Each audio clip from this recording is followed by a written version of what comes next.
लाडे sir, या थारी बींदनी 100 मन को मुंह लटकाए क्यों बैठी है? दादी साहब ने नीचे देवी हुकुम से ये सब क्यों कहा? ऊपर से हमारे से 2100 रुपए लिए और देवी हुकुम ने दे दिए। कितना बुरा लग रहा होगा उन्हें। वो आपका लिहाज कर रही थी इसलिए वो चुप थी, कुछ ना कह रही थी, लेकिन आपने तो उन्हें सुनाने का एक मौका ना छोड़ा। उन्हें टाइम से सोने और टाइम से आने का हुक्म तक सुना दिया, वो भी हम सबके सामने।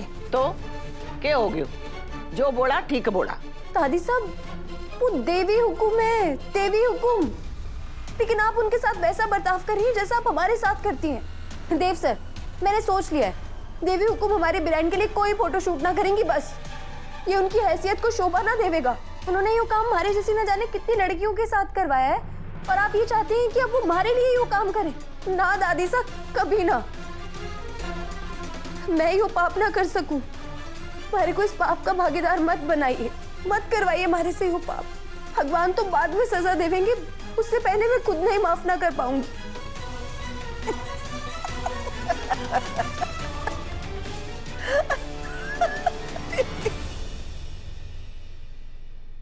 दादी साहब हंस रही हैं।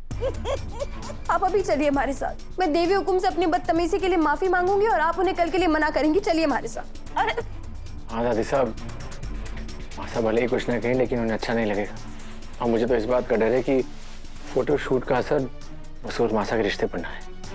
देख छोड़ मारे को। अरे तुम दोनों राजपूती खून हो के इतना डरो हो? और रही बात रानी सा की, तो ये उसने शर्त लगाने के पहले सोचना चाहिए था। अब मैं तो शर्त जीत के पीछे ना हटूंगी। दादी साहब, ये कैसा बचपना है? दादी साहब ये जानबूझकर मासा को तंग करने के लिए कर रही है ना? हाँ तो सास हूँ और तंग करने को हक है मारे। अब तुम दोनों जाओ यहाँ से, जाके सो जाओ। मारे को भी नींद आ रही, सोना है। अरे दादी साहब, बत्ती बंद कर देना।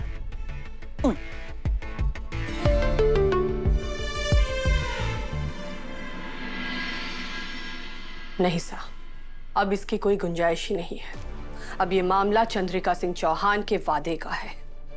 हमने माजी साहब से वादा किया है तो हम उसे जरूर पूरा करेंगे। हम वसुधा के अचार का फोटो शूट करेंगे, चाहे मन मार के करें या खून का घूंट पीकर, और करेंगे जरूर। पता है चंदा, जब तुम्हारी आत्मकथा लिखी जाएगी ना, तो कल का दिन मिसाल के तौर पर लिखा जाएगा कि लाखों करोड़ों के एम्पायर की मालकिन एक नई कंपनी की ब्रांड एम्बेसडर बनी।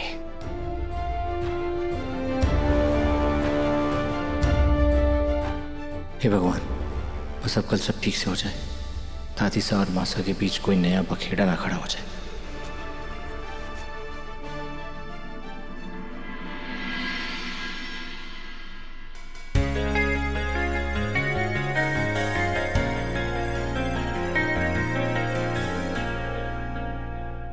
अरे ओ डायरेक्टर साहब। जी अम्मा जी। हाँ। अरे तुम लोग अंग्रेजी फिल्म बनाने वाले कभी गांव तो गए ना, और फिल्म बनाओ हो गांव पे। इसलिए मैं थारे सर पे बैठने आई हूँ कि तुम कुछ उल्टा सीधा ना कर दो। चल मारे को दिखा कैसे कैसे के करेगो। जी आई। थैंक यू दिव्या, तुमने सब कुछ इतनी अच्छी तरह से संभाला कि अभी की कमी ही महसूस नहीं हुई। भाई साहब, सब कुछ आपसे और मासा से ही तो सीखा है। But genuinely thank you. तुमने इस सफर में वसु का जिस तरह साथ निभाया, मैं भी नहीं निभा पाता। और इन सब में वसु मासा और दादी सा के बीच में जरूर पिस जाती। भाई साहब, सच कहूँ ना तो अभी तक तो फिर भी सब कुछ मैनेजेबल था, लेकिन आज के बारे में सोच के मुझे बहुत नर्वसनेस हो रही है। पता नहीं दादी सा क्या कयामत ढाएंगी। इस बात का तो स्ट्रेस है। मासा ये खुशी से तो कर नहीं रही है, अपना वचन निभाने के लिए कर रही है। बस आज आई होप दादी सा और मासा के बीच में थर्ड वर्ल्ड वॉर ना हो जाए। सीरियसली ऐसा लग रहा है जैसे हम सब लोग आज अपने गले में एटम बम लटका के घूम रहे हैं। कभी भी धमाका ना हो जाए। मतलब आई होप सब अच्छे से हो जाए। अरे हमारी बात तो थारे दिमाग में घुस गई कि ना? अब चल मैं थारी मॉडल ने कुछ समझा के आऊं। रास्ता दे मारे। दिव्या तुम दादी सा के साथ जाओ, यहाँ की टेंशन मत लो। हाँ ओके ओके। आप हो गए रेडी मैडम? आज आप बहुत सुंदर दिख रही हैं।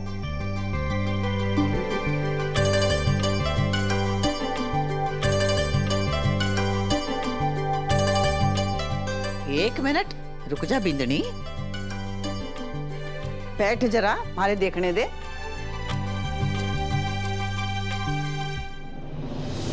हाँ तो भाया, क्या बोल रहा था तू? मैं तो यही कह रहा था कि मैडम फोटो शूट के लिए रेडी है। क्यों? तू कंपनी को मालिक लगे, इस शूटिंग को निर्देशक लगे, तो रेडी बोलने वाला तू कौन? माजी साहब ये सिर्फ अपना काम कर रहे हैं, इनकी तरफ से हम रेडी है इसीलिए। अच्छा, तो इसने फरमान जारी कर दियो तो हो गयो। एक बात बता कि जब थारी कंपनी को शूट होवे तब यो सब रेडी ओके कौन बोले? हमारे शूट में हमारे परमिशन के बिना एक पत्ता भी नहीं हिलता। हाँ, तो इसलिए इस कंपनी की मालकिन की आज्ञा के बिना अब कोई पत्तों ना हिलेगा। जा रजवाड़ी चटके की मालकिन ने बुला के ला। अरे जावे कि ना कि मैं खुद जाऊं? जा रही हूँ।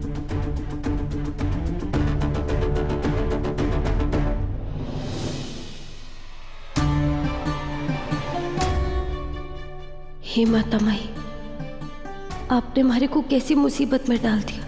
हरा बस चले तो मैं इस शूट से ही भाग जाऊं। लो आ गई मालकिन साहब, और देख ऊपर से नीचे नजर घुमा के देख कि इसके साज श्रृंगार में कोई कमी तो ना रहेगी, और कुछ भी बदलवाना है तो बोल। थारे रेडियो के बोले बिना यो यहाँ से टस से मस ना होवेगी। सब बहुत अच्छा है दादी साहब। अरे दूरबीन लगा के देखे है क्या?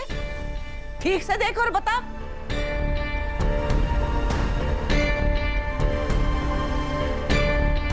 कोई कमी ना है दादी साहब, देवी हुकुम हमेशा की तरह बहुत सुंदर लग रही है। अरे क्या देवी हुकुम लगा रखी है?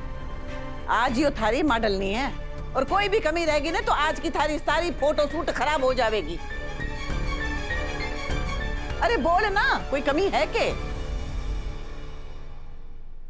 एक कमी है।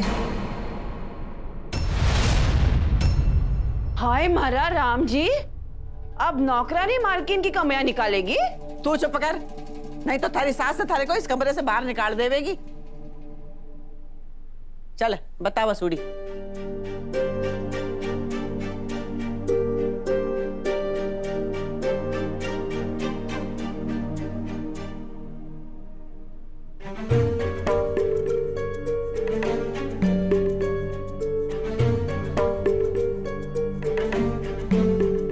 कमी पूरी हो गई दादी साहब, अब हमारी देवी हुकुम ने किसी की नजर ना लगेगी। म्हारे को भी यही कमी लग रही थी। चलो शूटिंग शुरू करें।